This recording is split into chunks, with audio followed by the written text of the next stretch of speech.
नमस्कार, आप देख रहे हैं G94 न्यूज और सच की आवाज।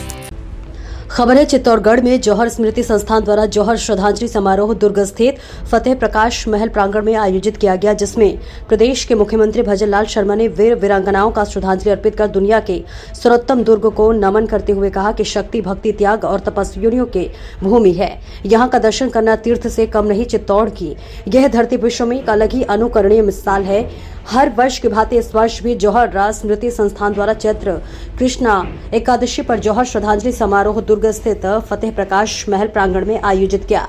इससे पूर्व शहर के भोपाल छात्रावास से दुर्ग तक विशाल शोभा यात्रा निकाली गई, जिसमें ढोल, नगाड़े, बैंड बाजे, हाथी करतब दिखाते हुए घोड़े, शक्ति प्रदर्शन, अखाड़े के पहलवान, घोड़ी डांस करते आर्टिस्ट, तलवार हाथों में लिए नारी शक्ति, एकलिंग नाथ की मूर्ति, वीरांगनाओं की जौहर की प्रतिमा का नजारे के साथ ही चतुरंगी सेना जैसा प्रतीत हो रहा था। ठाट बाट के साथ ये शोभा यात्रा दुर्ग के जौहर स्थली पहुंची, जहां तिथियों ने पूजा और यज्ञ किया और इसके बाद ये शोभा यात्रा दुर्ग स्थित फतेह प्रकाश महल में जाकर खत्म हुई। चित्तौड़गढ़ से नरेंद्र सेठिया की रिपोर्ट। एक और चित्तौड़गढ़ मेवाड़ के वीरों से प्रेरणा लेता है, उनका अपना आदर्श मानता है, वहीं दूसरी ओर इस देश में ऐसे अराजक तत्व हैं जो हमारे वीरों के पर उंगली उठाते हैं, लेकिन वे भूल जाते हैं कि सूर्य को कलंकित नहीं किया जा सकता।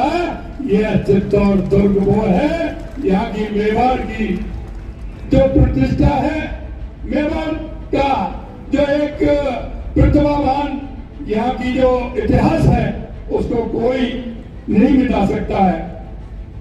महानेता मेवाड़ शिरोमणि राणा सांगा पर जिस तरह से एनडी गठबंधन ने जिस तरह का एक टिप्पणी की है, निश्चित रूप से वो आपत्तिजनक है और माफी के लायक भी नहीं है। राणा सांगा एक ऐसे योद्धा थे जिन्होंने अपनी मातृभूमि और सनातन धर्म की रक्षा के लिए अपने प्राणों की आहुति दी थी। उनके शरीर पर 80 घाव थे, फिर भी उनके मन में कभी व्यथा नहीं आई। और सबसे बड़ी बात यह थी कि उन्होंने वो युद्ध किया था, और वो युद्ध वहां किया था, दुश्मन की मांग पर किया था, उनके घर में घुस करके किया था, क्योंकि वहां से आगरा और फतेहपुर सीकरी में जब उनकी सल्तनत थी, उन्होंने पानीपत के युद्ध में उनको धूल चटाई थी और पहली बार धोखे से तोपों का उपयोग किया गया था। महाराणा सांगा ने जिस तरह की वीरता के साथ इस महाभारती के लिए काम किया, आज दुनिया में कोई नहीं कह सकता। ऐसे उनके मन की कभी व्यथा नहीं आई। राणा सांगा तो वो वीर योद्धा थे जिन्होंने खानवा मुगलों को घर में घुसकर मारा था। अगर इस युद्ध में बाबर को तोप खाना नहीं होता तो इस हाथी कुछ और होता, इतिहास की बदलती हुई तस्वीर होती, क्योंकि पहली बार तोपों का उपयोग उस युद्ध में किया गया था।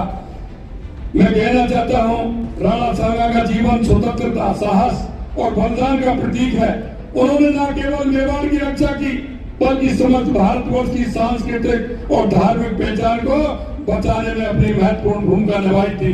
उनके बलिदान ने हमें यह सिखाया कि सच्चा योद्धा वही है जो अपने धर्म, अपनी मिट्टी और अपनी जनता के लिए सब कुछ न्यौछावर कर दे। यह बयान न केवल राणा सांगा का अपमान, बल्कि उन सभी योद्धाओं का अपमान है जिन्होंने सनातन धर्म और इस धरती की रक्षा के लिए अपने आप को प्राणों की आहुति दी है। मैं ऐसे नेता से पूछना चाहता हूं, क्योंकि मैं नाम लेना भी उचित नहीं समझता, ऐसे नेता का जिन्होंने टिप्पणी की है, ऐसे नेता